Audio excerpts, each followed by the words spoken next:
ሰላም እንደምን አላችሁ?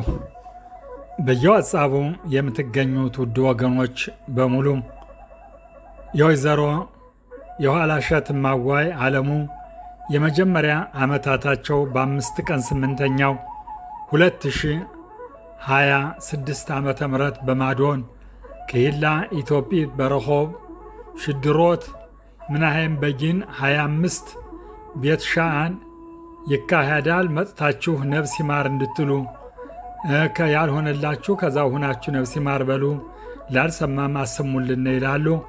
ነፍሳቸውን ይማርና እስኪ ከዚህ የሚከተለውን እንዲህ ስል አቀርበዋለሁ። እንዲህ ይላሉ ቤተሰቦች። ክብርት እናታችን ወይዘሮ የኋላሸት እማዋ አለሙ ከአባታቸው ከአቶ አለሙ ኤርምያስ ከእናታቸው ከወይዘሮ የልፏጋሽ ማለደ በኢትዮጵያ በሰሜን አውራጃ ሚሻ ግራሪያ ከተባለው ገጠር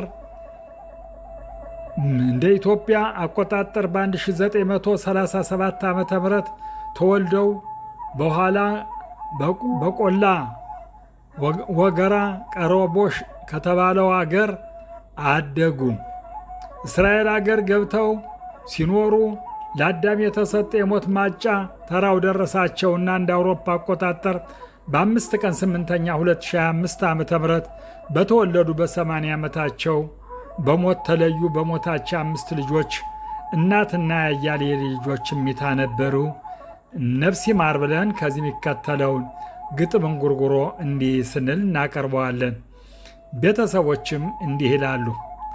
ከእኛ እስከተለየሽ እናቴ እንዴት ነሽ? ልጆች መጥተው ደርሶ ዓመታትሽ ሙሳይት ጋግረ እንጨሶች ልፌቱሽ መንግሥተ ሰማያት ገነት ያዋርስሽ። የእናትን እንጎቻ አባት ዳርንጎት እንደምን ይረሳል በልተ ያደጉት። አባቴም በግጥም በንባ ጠራሁት እናታችን መጣች ተቀበል አልኩት። ከእንግዲህ አባት የራብ አይነካህ መጥታለሃለች ትዳር ጓደኛህ ድሮ እንደነበረው ሊሰራ ቤትህ ሙሳይት ጋግራ አንተ ባርከህ። ከዚህ በታች ደግሞ የምጽፍልሽ ከደግናት አባት ተወልደሽ አድገሽ አባለሙ ኤርምያስ ከማ የልፏጋሽ በክብር ተድረሽ ልጆች ወላልደሽ ቤቱን ጀማምሮ ሲሞት ሀቲትሽ እናት አባቱ ነሽ ልጅ አሳድገሽ እስራኤል ስትገቢ ቅድስት አገርሽ ሁሎችን ድረሽ የልጅ ልጅ አየሽ ዓለም እንደዋዛ አልፎ ሄደልሽ። ያሳለፍሽው ዓለም ወገራ አገርሽ ቤተሰብ ስትመሪ ጠምቀሽ ጋግረሽ የጋኔ መጎጎው የእጅ ጥበብሽ ስንቱን ድስቱን በየአይነቱ ወጭቱን ሰርተሽ ሲጠራ ይኖራል አይሞትም ስምሽ ሲጠምቁ ሲጋግሩ እማዋይ ያሉሽ።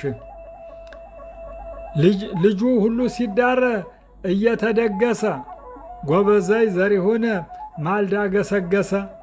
ኢትዮጵያ በሙሉም እየተላቀሰ እንደ ሄደ ቀርቷል መቼ ተመለሰ። አባቱን እየሳሳ ልጁ በንባ እያፈሰሰ አሁን በእናታችን ሁሉም አለቀሰ። ለልጆችሽማ እንዴት አደርጋለሁ ሰፍሳፋ መሆንሽን በሚገባ አውቃለሁ። ብድሬም በግጥም በንባ እመልሳለሁ። አበባውን ይዤ ተቀብርሽ ቁሜያለሁ። እስራኤል ስትገቢ ቅድስት አገርሽ ወደ ኋላ ቀርተው እህት ወንድምሽ መስሪያ ቤት እየሄድሽ እያመለከትሽ በሰንበት በባላት በጾለት ቁመሽ አንቺ ለወገንሽ የሴት ወንድነሽ ዘላለም ይኖራል ሲጠራ ስምሽ። እስቲ ወገን ስሙ ላሰማ ብሶት የታደለውን ስጦታው ከጥንት ለአዳም የተሰጠ መራራ ሞት እናት እንደሌላው በላተይ መሬት። ትመጫለሽ ብለን እያየን በሩን ለካስ ቁርጥ ሆኗል መለየታችን። መንግሥተ ሰማያት ይማር ነፍስሽን ይላሉ። እኔም የግጥም ደራሲው ካሳው ማር ውበት ይህንን አንቤ ለዓመታታቸው መታሰቢያ እንዲህ ስል ከፎቶግራፋቸው ጋር አቀናብሬ አቀርበዋለሁ። ነፍሳቸውን ይማር አሜን።